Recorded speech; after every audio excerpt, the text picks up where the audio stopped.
Today we have a truly special guest with us. Bracha Goetz is a Harvard-educated author, and her literary works have touched the hearts of both children and adults alike. She is the creative mind behind 41 children's books, each designed to help the young soul shine.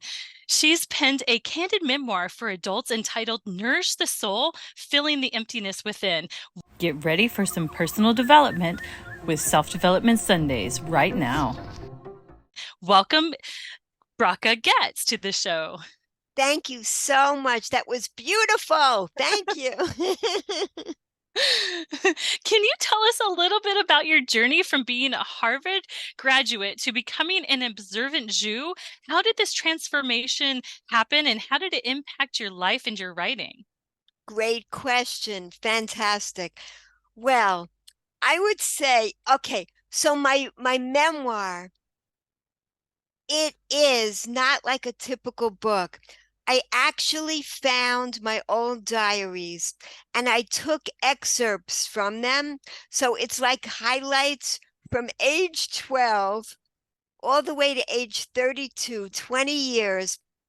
And you could see basically how I developed food addictions and also how I healed from them through, it's like a documentary because you're actually experiencing it with me, the gradual development of the addictions and then the healing process.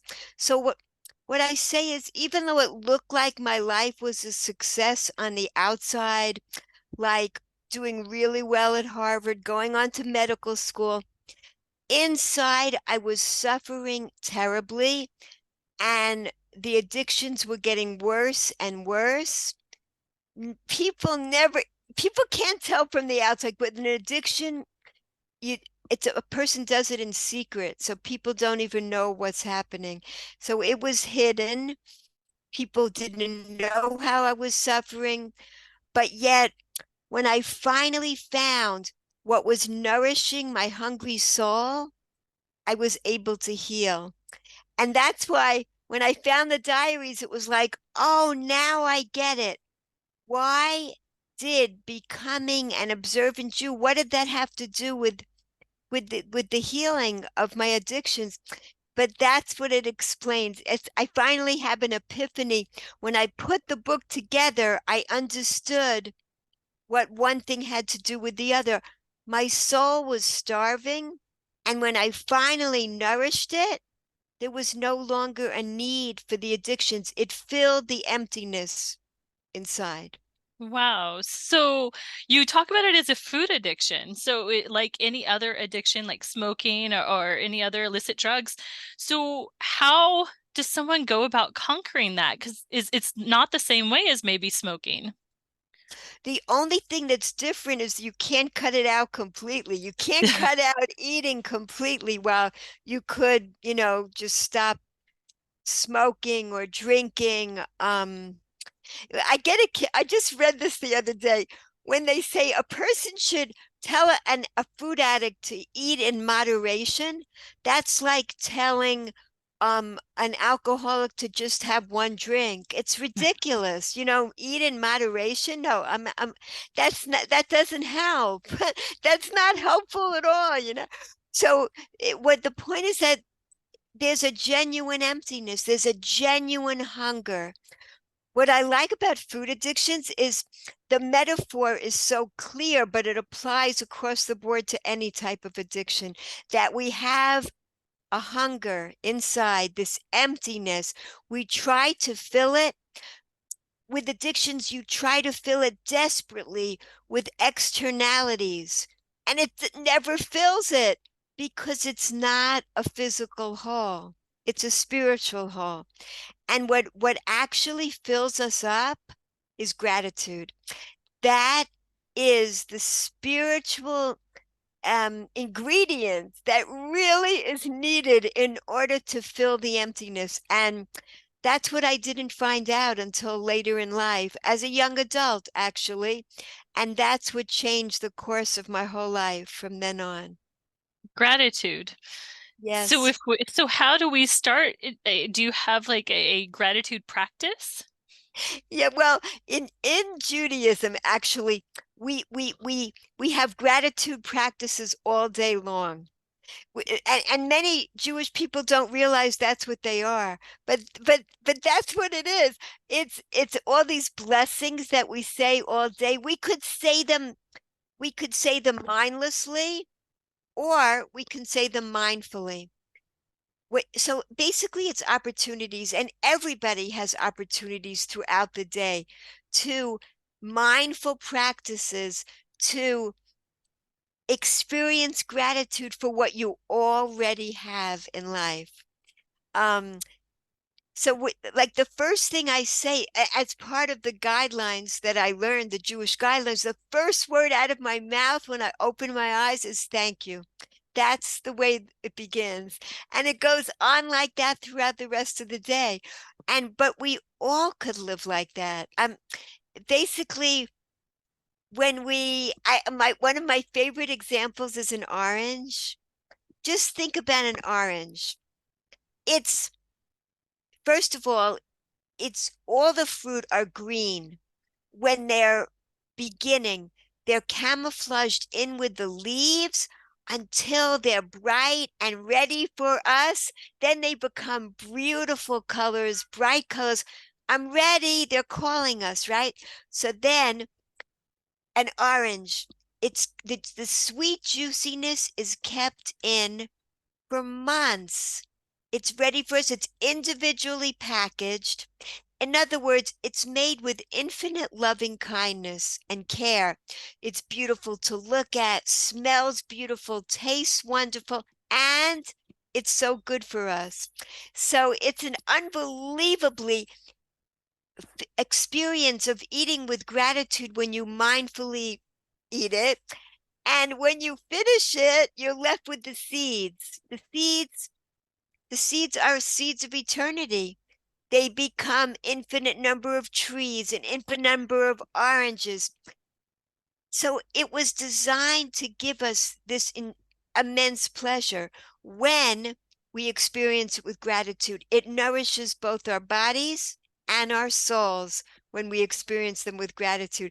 Like if you compare that to an orange flavored tangy taffy, well, even the wrapper pollutes the environment. It doesn't do anything good. Like the wrapper of the orange actually helps fertilize the soil, and the seeds grow more oranges.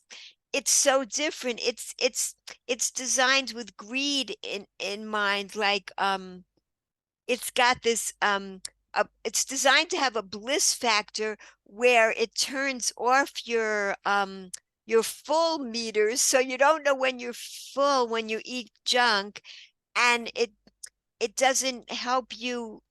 It's not even really food, because food by definition is what helps you to grow and maintain your body functions, while junk doesn't do that. But all the natural foods are really designed with infinite amount of love and wisdom to experience with gratitude. Oh, that's really awesome. That's like really beautiful, actually. I love the way you look at life. Um, okay, so for you, it was Judaism. Does it have to be that for everyone, or can it just be any practice, or can we take no religion and just have a gratitude practice for our lives? Oh, absolutely. That's really our whole purpose for being here, is to experience gratitude. And we've gone so far off. Like this whole garden that we were put into was just for us to experience life with gratitude. It was all given to us for us to enjoy with the deepest pleasure possible. And what is the deepest pleasure? That is experiencing everything with gratitude. What I learned about, and this is universal wisdom, it comes from my ancient heritage and wisdom, but it's for everybody, is the pleasure ladder. It's 5 levels, and it corresponds to our 5 fingers. We have the ability to bring this deep pleasure into our lives at any moment. And it corresponds to the 5 levels of the human soul. This is universal. The lowest level of the soul is the part that's connected to the body. So that's all the natural foods, being in nature, moving, exercise, dance, yoga, swimming, gardening, music. All of these things, these sensual pleasures, they are designed to uplift us physically and spiritually when we experience them with gratitude. And then if you want me to go up should I go tell you about yeah. So Absolutely. the next level is love. Now you say love. Well, we don't have the power to bring love into our lives at any moment. It's dependent on someone else. But the ancient wisdom, the definition of love is focusing on the virtues of another. We could do that at any moment. Even in prison, a person could think about a grandmother that once did a kindness and they're uplifted, emotionally inspired to do better in life. We can bring love into our lives by focusing on the virtues of another at any moment. Higher than that, and even more lasting pleasure, is meaning, doing something good and meaningful in the world. So I was on another show, and when I said this, the host said that he was feeling lonely and miserable. He finished 2 slices of pizza by himself, and he was about to plow through the rest of the whole box of pizza. Knock on the door. His neighbor needs his help. He helps his neighbor for 2 minutes. He comes back. He doesn't want the pizza anymore. What changed? He just did something meaningful. He filled up with gratitude that he was able to do something helpful. Because basically, when we're in addiction, um, when we're overeating or involved in other addictions, we all feel disconnected, estrangement, cut off, miserable. We feel lonely, bored, anxious, depressed. These are all feelings of disconnection. So here, we begin by connecting to another natural thing in the world. Or the next level up, we connect to another person. We focus on their virtues. We step out of ourselves. We do something meaningful for another. We hear about all these things being helpful, but now you know why. Now you know why exercise or eating natural foods or volunteering. Now you understand why this helps us, because it actually fills it nourishes the level of our souls, different levels of our soul. What's even higher than meaning is creativity. That's interesting and surprising. It's when we put a unique part of ourselves into the world. So when you are being creative, you don't feel like eating or sleeping, and time, it doesn't even matter. It's passing. We don't even know. That's how high the pleasure is in creativity. We're connecting on a deeper level with the world because we're putting a unique part of yourselves in. The highest level on the pleasure ladder is called transcendence. It's when we transcend all the limitations. We see how we are really connected to everybody, everything, and to the same source energy is connecting all of us. It's also when we transcend our own limitations, like we make that first crack in a bad habit. There's like no high like that. It's like the greatest feeling when we become our truest selves. And like we've all experienced it, like under a starry, starry sky at night, when we know we're a part of the greater universe, it stays with us forever. So those are the 5 levels. And there's only one price to pay to climb the pleasure ladder, and that is gratitude. On every level, it's gratitude that fills us up and helps us to connect. Yeah. Wow. So can you talk to us? What is the first step to breaking an addiction? Yes, you can start with anything in your life, what are you thankful for? Some people like to keep journals. Some people, before they go to sleep at night, they think of 3 things they're thankful for. Some people do it at the start of their day. Some people, like me, I make a blessing before I eat anything, and I try to really focus on the gratitude and after I finish eating. But there's so many ways to do it. You just begin, and it feels so funny at first. You may feel silly being grateful for the simple things you've always taken for granted before. But you know what? The pandemic, we all experienced this at the same time. I feel like it was a huge push forward in our spiritual evolution because everything we were taking for granted for overnight, we began to have gratitude for it, like being with other people, like our health, like our breath, our own breathing. This is something that yoga actually teaches us a lot, to focus on your breath and mindfully appreciate it. It's an amazing experience. Another thing to do is to chew slowly. This helps with not eating as much, but it gets you to focus on what you have in your mouth. The thing is, you don't create your next spoonful or forkful of food until you've fully chewed and swallowed what's already in your mouth. It feels so strange when you first do it because I wasn't used to it. You just chew and you just keep stuffing one's face, and you're not even experiencing the joy of what's already in your mouth. So, what's the point of putting the next thing in? It actually trains you to appreciate what you already have.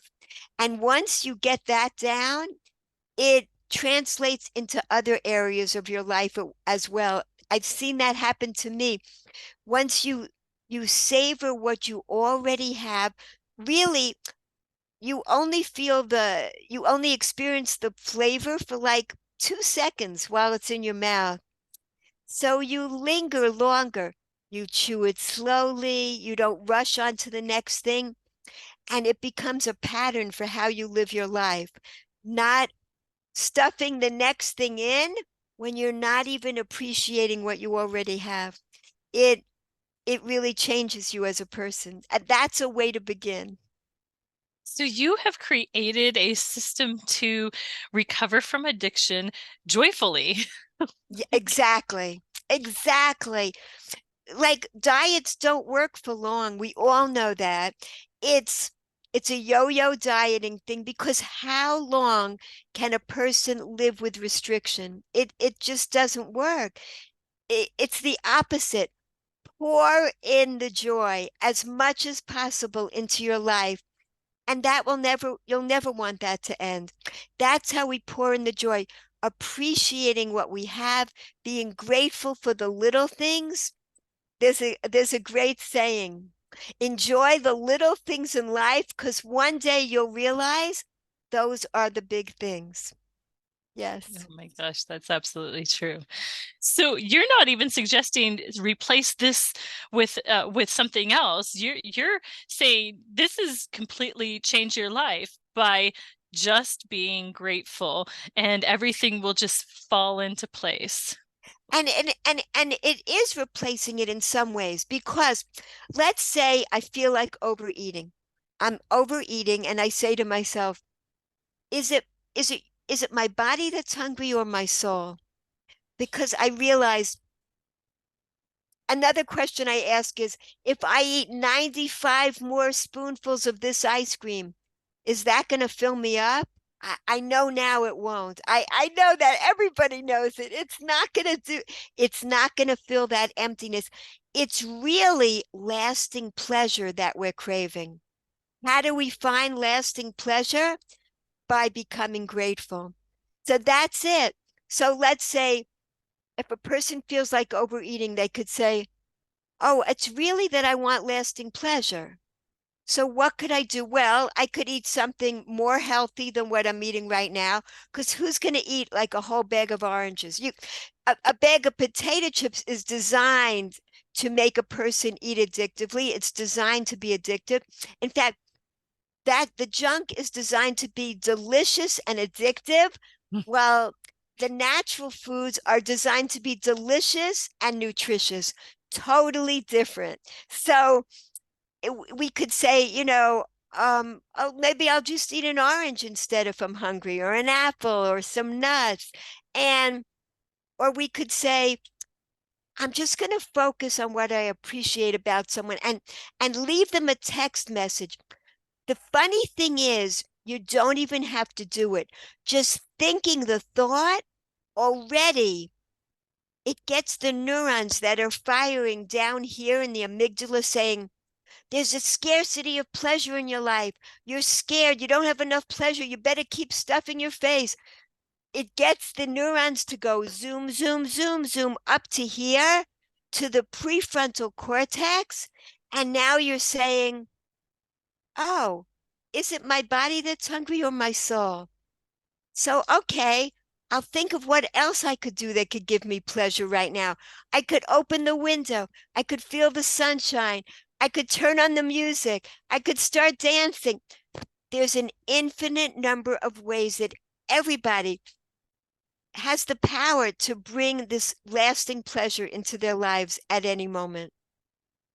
And that's Yes, yes, that's the work. That I think it's hard when you're in it, you're going through a hard time, you're overeating or you're addicted to anything else.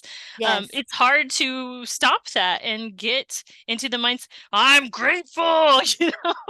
Oh, but here's the thing, to picture it like this.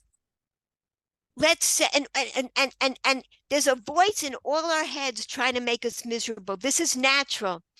Oh, my newest children's book is Don't Read This Book.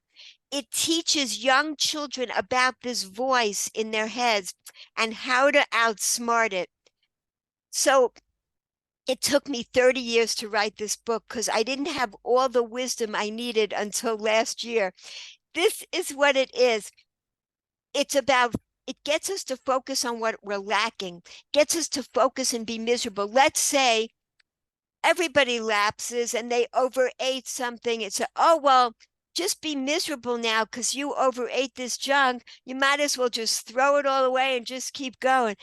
So the whole trick is to recognize, oh, that's that voice trying to get me miserable. Oh, instead, I'm going to focus on, I only had one candy bar. I could have had 20 candy bars. Or listen to this, I only had 20 candy bars. I could have had 200 candy bars. There is always something to be grateful for. Absolutely. It's wonderful. We've got to wrap up now, but my goodness, that's a lot of really good stuff in a very short amount of time. I'm so happy. Thank you, Bracha Goetz, for joining us today and sharing your incredible insights and experiences. Your dedication to nurturing souls is amazing. And I truly am grateful that you were here today. And I hope to take these lessons with me as I continue going. To our listeners, remember that you can explore Bracha's work at her website, getzbookshop.com, and it will be in the description box below, and discover the transformative power of all of her words. If you enjoyed today's episode, don't forget to hit the subscribe button and stay tuned for more enlightening conversations with indie authors. I'm your host, Brittani Starr, reminding you to keep reading, keep shining, and stay magical, my friends. Thank you for joining us on this enlightening episode of the Zarlequan podcast. Remember to subscribe to our newsletter so you never miss a beat.